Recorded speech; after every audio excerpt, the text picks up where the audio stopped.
Hello friends, welcome to selection target. और हम discuss कर रहे हैं बाल विकास बिल्कुल बेसिक लेवल से, जो कि इंपॉर्टेंट है C TET, TET, super TET और बाकी सभी टीचिंग एग्जाम्स के लिए। दोस्तों, डिस्कशन टॉपिक क्या है आज का? वो ये है कि मैं यहाँ पे आपको सी टेट 2018 का पेपर बिल्कुल एनालिसिस करके बताऊँगा, क्योंकि 18 में ही मेरा दोनों पेपर क्लियर हो गए थे, इसलिए मैंने 18 के बाद दिए नहीं, तो मेरे पास यही पेपर इस समय अवेलेबल था। और 18 कोई बहुत पुराना नहीं है। और कहीं ना कहीं मैंने देखा जब उस पेपर में कि जो भी टॉपिक हमने नॉर्मली अभी डिस्कस किए हैं, उससे कम से कम 10 क्वेश्चन आ गए हैं। केवल हमने अभी 4 ही 5 टॉपिक मेनली मुख्य तौर पर पढ़े हैं। तो इससे फ़ायदा क्या होने वाला है कि आपको ये आप मालूम चल जाएगा कि सीटेट में सवाल कैसे पूछे जाते हैं। यही सिद्धांत जो हम डिस्कस करते हैं, उनमें से ही सवाल पूछे जाते हैं और ये आपको मालूम चल जाएगा। दूसरा ये कि सबसे बड़ी बात है कि जो टॉपिक मैंने पढ़ाए हैं, उससे रिलेटेड क्वेश्चन जो सीटेट में 2018 में पूछे गए थे, उन्हीं क्वेश्चंस को मैं केवल यहाँ पर आपसे डिस्कस करने जा रहा हूँ। इससे एक फ़ायदा ये होने वाला है कि आपका जो सीटेट के लिए डर है वो बिल्कुल ख़त्म हो जाएगा। क्योंकि अगर आपकी युद्ध की कितनी भी तैयारी है, अगर मन में भ्रम है, डर है, तो कहीं ना कहीं आप वो जंग हार जाएंगे। इसलिए अपने मन से सीटेट का डर निकाल दीजिए कि बहुत कम रिजल्ट जाता है, 7% जाता है, 12% जाता है या 15% जाता है। तो आप उन 15% में या 12% में या 7% में आपका होना ज़रूरी है। बस आप ये फोकस करिए और इसके लिए बने रहिए आप वीडियो के साथ। दोस्तों, पहला क्वेश्चन को आप ध्यान से समझिएगा कि आनुवांशिकता और पर्यावरण की भूमिका के बारे में निम्नलिखित में से कौन सा कथन सत्य है। दोस्तों, आनुवांशिकता और पर्यावरण के बारे में मैंने पहले ही डिस्कस किया आपसे, और ये देखिए यहाँ पे पहला ही सवाल उससे पूछा गया है। और तो इसमें क्या डिस्कशन किया है कि कौन सा कथन सत्य है। तो पहला है कि विकास के कुछ पहलू आनुवांशिकता और कुछ अन्य पर्यावरण से अधिक प्रभावित होते हैं। और दूसरा है कि सीखने और प्रदर्शन करने की एक बच्चे की क्षमता जीनों द्वारा पूरी तरह से निर्धारित की जाती है। और अगला पॉइंट है कि अच्छी देखभाल और पौष्टिक आहार बच्चे के किसी भी जन्मजात विकार को दूर कर सकता है। और चौथा है पर्यावरण केवल बच्चे के भाषा विकास में महत्वपूर्ण भूमिका निभाता है। अब आप दोस्तों देखिएगा, मैंने आपके लिए क्या तैयार करके रखा है। वो ये कि ये मैंने सिर्फ इसलिए यहाँ पर लिखा है ताकि आप समझें, जब पुराना वीडियो आप देखेंगे, कि मैंने ये बात कही थी कि वंशानुक्रम और वातावरण में पारस्परिक निर्भरता होती है, या अन्य एक दूसरे के ये पूरक, सहायक और सहयोगी होते हैं। बालक के जो मूल प्रवृत्तियां वंशानुक्रम से प्राप्त होती हैं, उनका विकास वातावरण में होता है। यानी ये दोनों एक तरह से परस्पर अंतःक्रिया करते हैं। और वंशानुक्रम का प्रभाव वातावरण में पड़ता है और वातावरण का प्रभाव वंशानुक्रम में पड़ता है। ये दोनों एक दूसरे के बिना अधूरे हैं। अगला पॉइंट है कि बालक के संपूर्ण व्यवहार की सृष्टि वंशानुक्रम और वातावरण की अंतःक्रिया द्वारा होती है। यानी दोस्तों, जो बालक है उसका जो व्यवहार होता है, वो कहीं ना कहीं जो वातावरण और उसके जो वंशानुक्रम आपस में जो तालमेल होता है, उससे प्रभावित होता है। तो दोस्तों, अब आप सवाल के इन पॉइंट्स पे ध्यान दीजिएगा। तो पहला आपका है कि विकास के कुछ पहलू आनुवांशिकता और कुछ अन्य पर्यावरण से अधिक प्रभावित होते हैं। तो अभी आपने देखा कि जो आनुवांशिकता है, जो पर्यावरण है, वो दोनों, वातावरण और पर्यावरण एक ही शब्द है, इसलिए आप कन्फ्यूज़न मत होइएगा। ये सिर्फ कंफ्यूज करने के लिए बदले गए हैं। तो आपने देखा कि आनुवांशिकता और वातावरण दोनों या पर्यावरण दोनों जो है आपस में क्या है, सहयोगी हैं, पूरक हैं, इसलिए दोनों एक दूसरे को प्रभावित करते हैं। तो आपने देखा कि पहला ऑप्शन ही सही हो गया है। लेकिन सीटेट में बाकी ऑप्शंस को भी निगलेक्ट करना कहीं ना कहीं भारी पड़ सकता है, इसलिए बाकी को भी देखेंगे। अगला पॉइंट है, सीखने और प्रदर्शन करने की एक बच्चे की क्षमता जीनों द्वारा पूरी तरह से निर्धारित की जाती है। दोस्तों, यहाँ जीनों की बात की, यानी सिर्फ वंशानुक्रम की बात की, और कहीं ना कहीं वातावरण या पर्यावरण को यहाँ पे निगलेक्ट किया गया, इसलिए ये ऑप्शन रॉन्ग हो जाएगा। अगला पॉइंट है कि अच्छी देखभाल और पौष्टिक आहार बच्चे के किसी भी जन्मजात विकार को दूर कर सकता है। दोस्तों, पौष्टिक आहार यानी कहीं ना कहीं ये पर्यावरण से रिलेटेड होता है, और यहाँ पे वंशानुक्रम को निगलेक्ट किया गया, इसलिए ये ऑप्शन भी गलत हो जाएगा। अगला कि पर्यावरण केवल बच्चे के भाषा विकास में महत्वपूर्ण भूमिका निभाता है। तो अब यहाँ पर पर्यावरण की बात की गई और आनुवंशिकता को निगलेक्ट कर दिया गया है, इसलिए ये ऑप्शन भी गलत है। आपका पहला ऑप्शन जो होगा वो सही हो जाएगा। दोस्तों, बस ऐसे ही आपको सवाल से ही आपने आंसर ढूंढने हैं। बस ज़रूरी ये है कि आप वो सारे टॉपिक आपने पढ़े हों। अगर नहीं पढ़े हों तो मेरी प्लेलिस्ट में जा कर के वीडियो ढूंढ करके आप पढ़ सकते हैं, आपके लिए बहुत हेल्पफुल हो जाएगा। इसीलिए मैंने ये सब जानकारियाँ आपके लिए इकट्ठा करके रख रहा हूँ। अगला प्रश्न है कि निम्नलिखित में से कौन सा कथन पियाजे के सिद्धांत के अनुसार कहा नहीं जाता है। दोस्तों, मैंने पहले भी कहा है, आपसे फिर कह रहा हूँ कि जो जितने भी नेगेटिव पॉइंट वाले सवाल होते हैं, आप बाकी ऑप्शन में सबसे पहले पॉजिटिव वाले सवाल ऑप्शन ढूंढ लिया करिए। आपको जब पॉजिटिव मिल जाएंगे तो आपको नेगेटिव नॉर्मली मिल जाएंगे। अब मैं ऐसा क्यों कहता हूँ, क्योंकि मोस्टली हमारे दिमाग में पॉजिटिव जो ऑप्शन होते हैं वो जल्दी दिमाग में आते हैं, और कहीं ना कहीं हम ये जो यहाँ पे जो नहीं दिया रहता है प्रश्न में, इसी वजह से हम कंफ्यूज हो जाते हैं। तो प्याजे के सिद्धांत के अनुसार क्या नहीं कहा जा सकता है। अब देखिए पहला क्या है, विकास गुणात्मक चरणों में होता है। तो दोस्तों आप जानते हैं कि पियाजे ने संज्ञानात्मक विकास का सिद्धांत दिया था, जिनमें उन्होंने कई सारी अवस्थाएं यानी स्टेजेस के बारे में बात की थी। तो जिसमें कहा था कि बच्चा जैसे जैसे अपनी अवस्था को पार करता जाता है उसका विकास होता जाता है। तो इसलिए जो ये है ये पियाजे के सिद्धांत के में है, इसलिए ये आपका ऑप्शन जो है वो रॉन्ग हो जाएगा। अब अगला है कि बच्चे अपनी दुनिया के बारे में ज्ञान का निर्माण और उपयोग करते हैं। इससे रिलेटेड एक पॉइंट मैंने पीछे यहाँ पे लिखा हुआ है, वो ये कि पियाजे का कहना था कि सक्रिय ज्ञान निर्माता बच्चे क्या है, सक्रिय ज्ञान निर्माता और नन्हे वैज्ञानिक हैं जो संसार के बारे में अपने सिद्धांतों की रचना करते हैं। ये आपने पियाजे में पढ़ा था। तो ये देखिए जो इसमें यही पॉइंट यहाँ पर भी है कि बच्चे अपनी दुनिया के बारे में ज्ञान का निर्माण और उपयोग करते हैं। इससे क्या मतलब हुआ कि ये पियाजे का कथन है और हमें नहीं वाला ढूंढना, इसलिए ये ऑप्शन रॉन्ग हो जाएगा। और पहला वाला रॉन्ग हो ही चुका है क्योंकि ये भी पियाजे का है, हमें नेगेटिव वाला देखना है, बस ये ध्यान देना है। अगला है कि निरंतर अभ्यास से अधिगम होता है। आप जानते हैं निरंतर अभ्यास का सिद्धांत थार्नडाइक ने दिया था। ये पीछे मैंने आपके लिए यहाँ पे डिस्कस किया हुआ है कि अभ्यास का नियम, इस नियम के अनुसार व्यक्ति जिस क्रिया को बार बार करता है उसे शीघ्र ही सीख जाता है, तथा जिस क्रिया को छोड़ देता है या बहुत कम समय तक नहीं करता है उसे वह भूलने लगता है। जैसे गणित के प्रश्न हल करना, प्रश्न थोड़ा गलत लिख गया है लेकिन आप समझिए कि ये थार्नडाइक का सिद्धांत है। और हमने पियाजे का जो, अब हमें देखना कि पियाजे का कौन सा सिद्धांत नहीं है, तो यही वाला जब थार्नडाइक का, ये पियाजे का नहीं होगा, तो आपका ऑप्शन ये सही हो जाएगा। अब ऑप्शन जो आपका चौथा बचा है वो और देख लेते हैं कि बच्चे अपने पर्यावरण पर क्रिया करते हैं। इससे रिलेटेड जो टॉपिक मैंने जो पीछे नोट किया है कि ये पियाजे के अनुसार अधिगम के लिए शिक्षार्थी के द्वारा पर्यावरण की सक्रिय खोजबीन आवश्यक है, यानी बालक अपने विकास के लिए अपने अनुकूल पर्यावरण की खोज कर लेता है।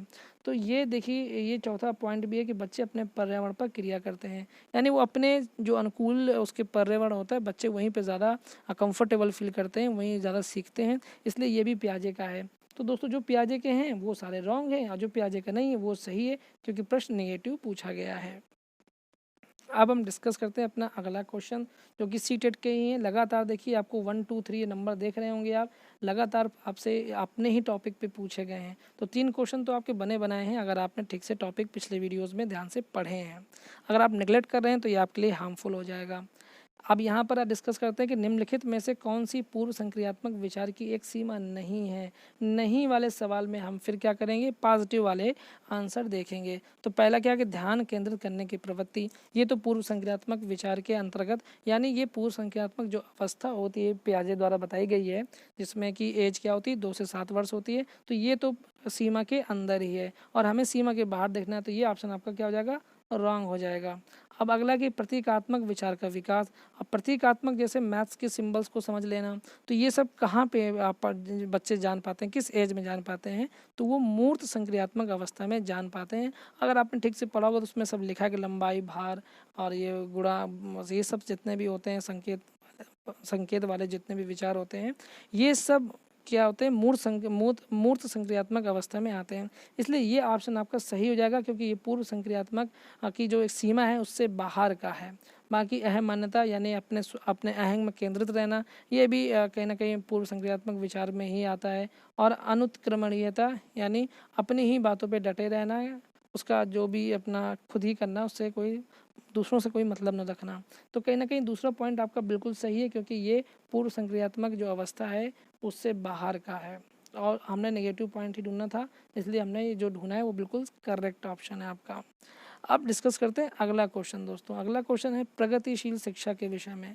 इस टॉपिक को मैंने अभी डिस्कस नहीं किया है, लेकिन चूँकि ये टॉपिक में जो सवाल है वो कितना आसान है और फिर भी लोग गलत कर जाते हैं, इसलिए मुझे यहाँ रखना ज़रूरी लगा कि प्रगतिशील शिक्षा के बारे में निम्नलिखित में से कौन सा कथन बताता है कि शिक्षा स्वयं ही जीवन है। शिक्षा स्वयं ही जीवन है, ये किसी बच्चे को कब फील होगा, आपको कब लगेगा कि आपके लिए पढ़ाई सब कुछ है, जब आपको पढ़ाई से प्रेम हो जाएगा, जब आपको अब किताब किताबें अपनी दोस्त लगने लगेंगी। तो अब देखिए पहला पॉइंट है कि स्कूल शिक्षा को यथासंभव लंबे समय तक जारी रखना चाहिए। अब बहुत लंबे समय तक कोई शिक्षा अगर एक ही जगह पे एक ही क्लास में आपको लंबे समय तक पढ़ाया जाए या एक ही स्कूल में आपको लंबे समय तक पढ़ाया जाए तो आप बोर हो जाएंगे, आपको शिक्षा बोझ लगने लगेगी, ना कि जीवन लगेगी। इसलिए पहला ऑप्शन इसका जो है वो रॉन्ग हो जाएगा। दूसरा है कि स्कूलों की आवश्यकता नहीं है, बच्चे अपने जीवन के अनुभवों से सीख सकते हैं। अब दोस्तों अगर बच्चे जो हैं वो सिर्फ अपने अनुभवों पे ही डिपेंड हो जाएं, स्कूल ना जाएं, तो ऐसा तो संभव है नहीं है। बिना विद्यालय की कोई भी शिक्षा जो है वो उतनी अच्छी नहीं हो पाती, मतलब बच्चों को वो माहौल नहीं मिल पाता है। घर पे बैठा के आप पढ़ा तो सकते हैं, लेकिन जो स्कूल में उसका जो संवेगात्मक और जो संज्ञानात्मक और जो सामाजिक विकास होता है वो उसका अधूरा रह जाएगा। तो इसलिए ये ऑप्शन भी आपका गलत हो जाएगा। अगला पॉइंट है कि स्कूलों में शिक्षा सामाजिक और प्राकृतिक दुनिया को प्रतिबिंबित करे, यानी शिक्षा ऐसी हो जो उसके बच्चे के जो सामाजिक और जो प्राकृतिक प्रकृति के प्रति जो नज़रिया है उसको वो प्रतिबिंबित करे, उसको वो निखारे, तो वही शिक्षा जो है वो प्रगतिशील शिक्षा मानी जाएगी। इसलिए जो तीसरा ऑप्शन है वो बिल्कुल सही हो जाएगा। और चौथा है कि जीवन सच्चा शिक्षक है, और हमें जीवन सच्चा शिक्षक है ये बात साबित नहीं करनी है, हमें ये साबित करनी है कि शिक्षा स्वयं ही जीवन है। इसलिए ये ऑप्शन भी रॉन्ग हो जाएगा दोस्तों। तो सबसे अच्छा ऑप्शन यही है कि बच्चे जो स्कूल में जो शिक्षा होती है वो बच्चे के सामाजिक, उसके जो प्राकृतिक जो उसकी दुनिया है उसको प्रतिबिंबित करे, उसके विचारों को प्रतिबिंबित करे, दर्शाए। तो ये आपने डिस्कस देखा अभी आराम से। अब हम अगला क्वेश्चन डिस्कस करने जा रहे हैं। क्वेश्चन नंबर 8 जो है आप सीटेट का पेपर उठा के देखेंगे, आपको यही क्वेश्चन नंबर 8 अपनी जगह पे मिलेगा, और ये 2018 सीटेट का पेपर है, हम डिस्कस कर रहे हैं। अब इसका देखिए ये कोहल वर्ग, और कोहल वर्ग हम पढ़ चुके हैं, और इसका प्रश्न क्या है कि कोहल वर्ग के सिद्धांत के योगदान के रूप में निम्नलिखित में से किसे माना जा सकता है। तो इसमें देखिए पहला ऑप्शन है कि उनके सिद्धांत ने संज्ञानात्मक परिपक्वता और नैतिक परिपक्वता के बीच एक सहयोग का समर्थन किया है। तो कोहल वर्ग का सिद्धांत आप जानते हैं दोस्तों, अगर आपने कोहल वर्ग के सिद्धांत को, सामाजिक सिद्धांत को पढ़ा होगा तो कहीं ना कहीं जो समाज में आपने देखा होगा कि सामाजिक सिद्धांत में आपने समझा होगा कि संज्ञानात्मक जो परिपक्वता आती है वो कहाँ से आती है, बच्चे का जब सामाजिक विकास अच्छा होता है। नैतिक परिपक्वता कहाँ से आती है, जब बच्चे को समाज में अच्छा रिस्पांस मिल रहा होता है, यानी समाज में उसके साथ अच्छा व्यवहार किया जा रहा होता है, समाज में उसको प्रेम मिल रहा होता है, उसको समर्थन मिल रहा होता है, उसको प्रशंसा मिल रही होती है। ये हम सब हमने कोहल वर्ग में डिस्कस किया है। आप पिछला वीडियो देखिए और आपके लिए वो हेल्पफुल हो जाएगा, आप खुद या ये टॉपिक, ये सवाल अपने आप आपको समझ में आ जाएंगे।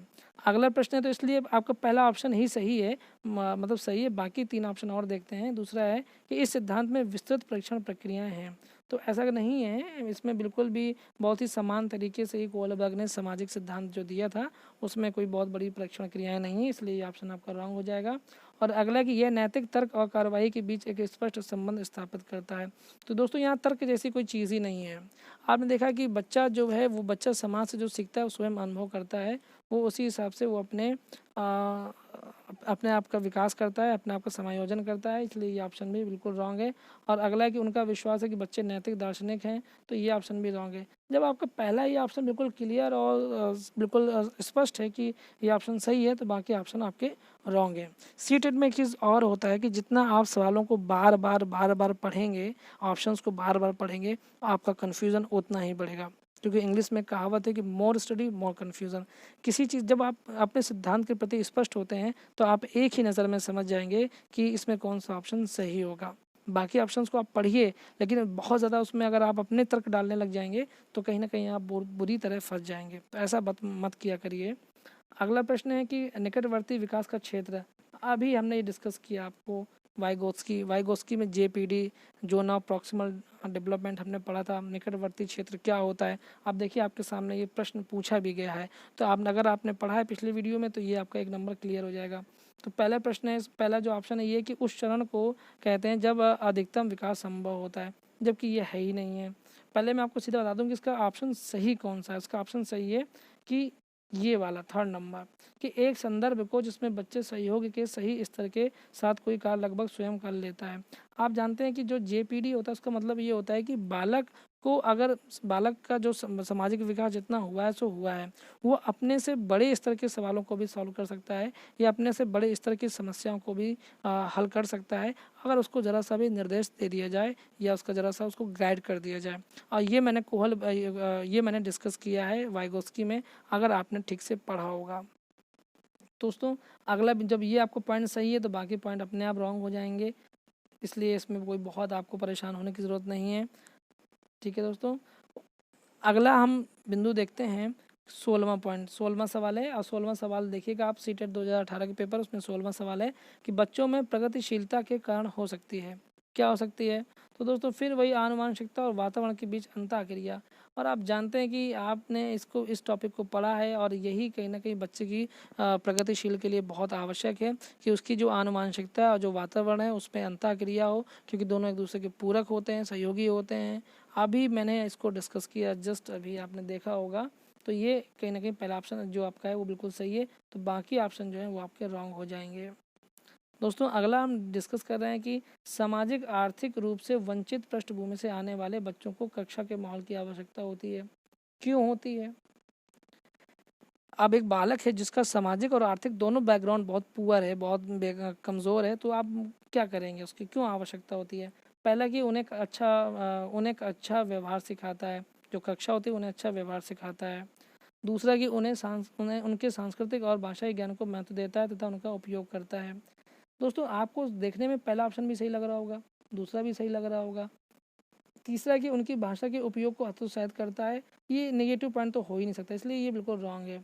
बच्चों को उनकी क्षमताओं के आधार पर वर्गीकृत करता है, तो ये बंटवारा बिल्कुल नहीं होता, क्लास में समान भाव से देखा जाता है। अब ये दो ऑप्शन में आपको लग रहा होगा कि अरे दोनों सही लग रहे हैं, तो उसमें से सही कौन सा होगा। तो पहला वाला कह रहा है कि उनका अच्छा व्यवहार सिखाता है। दोस्तों व्यवहार दोनों ऑप्शन में से सबसे अप्रोप्रिएट जो है वो कौन सा है, वो सेकेंड नंबर है, क्योंकि कहीं ना कहीं जो जैसे कोहल वर्ग हैं जिन्होंने अपना सांस्कृतिक नहीं, जो वाइगोस्की हैं जिन्होंने अपना सांस्कृतिक वाला सिद्धांत दिया था, सोशियो कल्चर वाला, उसमें आप देखेंगे कि कहीं ना कहीं उसकी संस्कृति और भाषाई ज्ञान के लिए कितना महत्व बताया गया है, इसलिए आपका दूसरा ऑप्शन जो है वो बिल्कुल सही हो जाएगा। दोस्तों अब आगे डिस्कस करते हैं अपना 22वां सवाल, संवेग। और संवेग के बारे में तो मैंने आपको कितनी बार बताया है कि संवेग क्या होते हैं, संवेग क्या होते हैं, प्रेम, घृणा, डर, मैंने आपको बताया है। तो इसका ऑप्शन बिल्कुल सीधा सा है, संवेग वो है क्या, आपका डर। तो इसमें बहुत दिमाग खर्च नहीं करना है, संवेग क्या है, एक डर संवेग है। तो दूसरा जो उसका ये देखिए, पढ़ा हुआ टॉपिक है या नहीं, मैं आपसे बस यही डिस्कस करना चाहता हूँ, और जो आपका इसी बहाने रिवीजन भी हो रहा है सभी टॉपिक का, तो आप ध्यान से इसको समझिए। तो संवेग क्या है, डर है। दोस्तों अगला और अंतिम जो प्रश्न है वो ये है कि निम्नलिखित में से कौन सा शिक्षक की भूमिका का सबसे अच्छा वर्णन करता है। अब आप शिक्षक बनने जा रहे हैं, आप समझिए कि आपके लिए एक सबसे बड़ी भूमिका क्या होगी। तो अब देखिए इसमें यह कि कक्षा में शिक्षक की सबसे महत्वपूर्ण भूमिका अनुशासन को बनाए रखना है। दोस्तों अनुशासन कहीं ना कहीं तानाशाही जैसा हो जाता है, कभी कभी अनुशासन के नाम पर बच्चों को इतना प्रताड़ित कर दिया जाता है कि बच्चे न तो टीचर से सामंजस्य बना पाते हैं, ना ही क्लास में भी उनको वो माहौल मिल पाता है। इसलिए पहला ऑप्शन तो बिल्कुल गलत है, हो ही नहीं सकता। नेगेटिव पॉइंट जहाँ पर ज़्यादा आ जाए, अनुशासन कोई पॉजिटिव पॉइंट नहीं है, बहुत ज़्यादा अनुशासन बनाए रखने का मतलब है बिल्कुल तानाशाही, डिक्टेटरशिप, तो ये बिल्कुल रॉन्ग है। दूसरा है कि एक शिक्षक को निर्धारित पाठ्य पुस्तक का पालन करना चाहिए। इसका मतलब क्या हुआ दोस्तों कि एक जो शिक्षक है उसे बस केवल उतना ही पढ़ाना चाहिए जो कि उसके पाठ्य पुस्तक में है, जो कि उसके पाठ्यक्रम में है। अगर ऐसा है तो कभी भी बच्चे का चहुमुखी विकास तो हो ही नहीं सकता है, इसलिए ये नेगेटिव पॉइंट है, इसलिए ये बिल्कुल ऑप्शन रॉन्ग हो जाएगा। अगला कि पाठ्यक्रम को समय पर पूरा करने के साथ साथ दोहराने के लिए पर्याप्त समय देना महत्वपूर्ण है। तो ये बात तो सही है कि पाठ्यक्रम को पूरा करने के साथ साथ दोहराने के लिए पर्याप्त समय देना महत्वपूर्ण है, तो ये ऑप्शन हमको सही लग रहा है। अब चूंकि हमारे पास एक ऑप्शन और है तो उसको भी हम देख लेते हैं कि आराम के लिए जगह बनाना जहाँ बच्चे संवाद और पूछताछ के माध्यम से सीखते हैं। दोस्तों आराम का मतलब ये नहीं कि बच्चे को लिटा दिया जाए, आराम का मतलब है कि क्लास का माहौल जो है वो इतना शांत और इतना खुशनुमा हो कि बच्चे का मन लग रहा हो और बच्चे बेझिझक टीचर से पूछ सके। और अगर टीचर बहुत डिक्टेटरशिप वाला है, बहुत तानाशाह किस्म का है, तो कहीं ना कहीं बच्चे के और जो शिक्षक के बीच जो संवाद होता है वो नहीं हो पाएगा, इसलिए बालक को कोई अच्छा मतलब उससे कोई फ़ायदा नहीं होने वाला है। तो शिक्षक की भूमिका ये नहीं है कि वो पाठ्यक्रम को दोहराता रहे बच्चों के लिए बार बार, या जो जो बिल्कुल डिसाइडेड जो उसका सिलेबस है बस वही पढ़ाए, या बस अनुशासन बना के रखे, शांति से बैठाले रखे।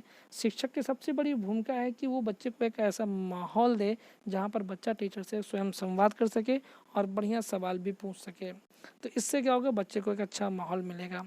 दोस्तों ये सी टेट के वो सवाल थे जो कि मैंने जो आपको जो टॉपिक पढ़ाए हैं अभी पिछले वीडियोस में, बहुत ज़्यादा टॉपिक नहीं पढ़ाए हैं, फिर भी आपको इसमें से 10 सवाल मिल गए, ये बहुत बड़ी बात है दोस्तों। तो ऐसे ही हम आगे भी डिस्कस करते चलेंगे और बाकी सिद्धांत भी मैं आपको अगले अपने वीडियो में लेकर के आऊँगा। वीडियो पसंद आए तो दोस्तों सपोर्ट ज़रूर करिए, वीडियो को लाइक कीजिए, मेरे चैनल को सब्सक्राइब कीजिए, बेल आइकन हिट कर देंगे तो आपको नोटिफिकेशन जो है वो बहुत जल्दी मिल जाएगी।